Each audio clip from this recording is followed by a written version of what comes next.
دنیا کے سب سے بیسٹ انویسٹر والدین ہیں۔ دنیا کے سب سے بڑے اور ایماندار انویسٹر آپ کے والدین ہیں۔ یہ ایسے انویسٹر ہیں جو اپنے بچوں پر 3 طرح کا سرمایہ خرچ کرتے ہیں، ایک مال و دولت، دوسرا وقت، اپنی ساری جوانی، اور تیسرا اپنی جوانی، عمر، خوبصورتی، حسن و جمال اور اپنی طاقت۔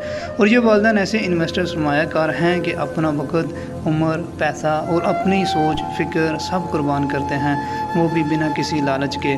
انہوں نے کبھی یہ نہیں سوچا کہ جس پر وہ انویسٹ کر رہے ہیں کیا وہ انہیں آگے جا کر کوئی فائدہ پہنچا پائے گا کہ نہیں۔ بنا کسی فکر و فائدے کے وہ اپنے بچوں پر انویسٹ کیے جاتے ہیں اور کیے ہی جاتے ہیں، مگر آخر جب وہ زندگی کی باغ دوڑ میں اور آپ کے خواہشات کے محلوں کو تعمیر کرنے کے لیے اپنی عمر کی اس منزل پر پہنچتے ہیں جہاں وہ اپنی ساری مضبوطی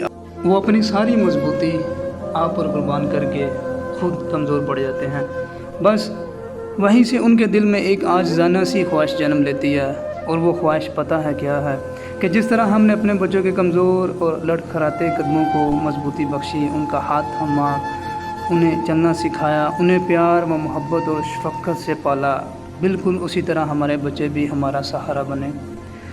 والدین کی عاجزانہ خواہشات پتہ کون سی ہوتی ہیں؟ ہم چلنا بھول گئے ہیں، ہمیں چلنا سکھائیں۔ ہم کھانا کھانا بھول گئے ہیں، ہمیں کھانا کھلائیں۔ ہم جینا بھول گئے ہیں، ہمیں جینا سکھائیں۔ ہم ہنسنا بھول گئے ہیں، ہمیں ہنسنا سکھائیں۔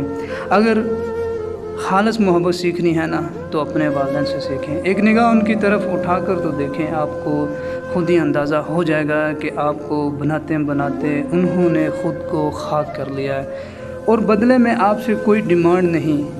اسی کو کہتے ہیں سچی محبت، کہ خود کو فنا کر کے اپنی محبوب چیز کو زندہ رکھنا اور زندگی سنوارنے کی ہر ممکن کوشش کرنا بنا کسی پرافٹ کے۔ خدا را اپنے والدین کی قدر و قیمت کو پہچانیں، ان کی قدر کریں، ان سے محبت کریں، انہیں اپنا وقت دیں جس کی انہیں سب سے زیادہ ضرورت ہے۔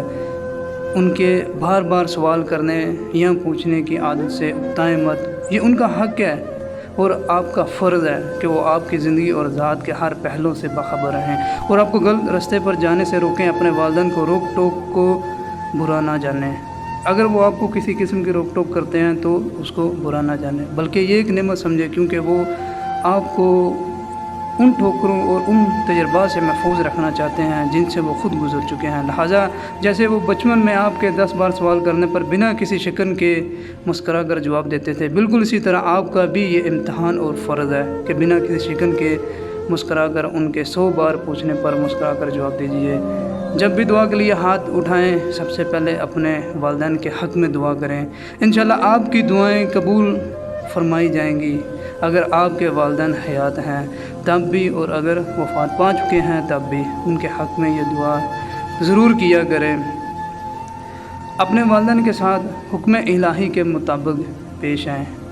سورہ الاسراء میں اللہ پاک فرماتے ہیں، میں اس کا ترجمہ بیان کرتا ہوں، اور تمہارے رب نے حکم فرمایا کہ اس کے سوا کسی کی عبادت نہ کرو، اور ماں باپ کے ساتھ اچھا سلوک کرو۔ اگر تیرے سامنے ان میں سے کوئی ایک یا دونوں بڑھاپے کو پہنچ جائیں تو ان سے اف تک نہ کہنا، اور انہیں نہ جھڑکنا، اور ان سے خوبصورت نرم بات کرنا، اور ان کے لیے نرم دلی سے عاجزی کا بازو جھکا کر رکھ، اور دعا کر کہ اے میرے رب، تو ان دونوں پر رحم فرما جیسا ان دونوں نے مجھے بچپن میں پالا۔ دعا ہے اللہ پاک ہمیں ہمارے والدین سے محبت کرنے اور فرما بردار بنایا، آمین ثم آمین۔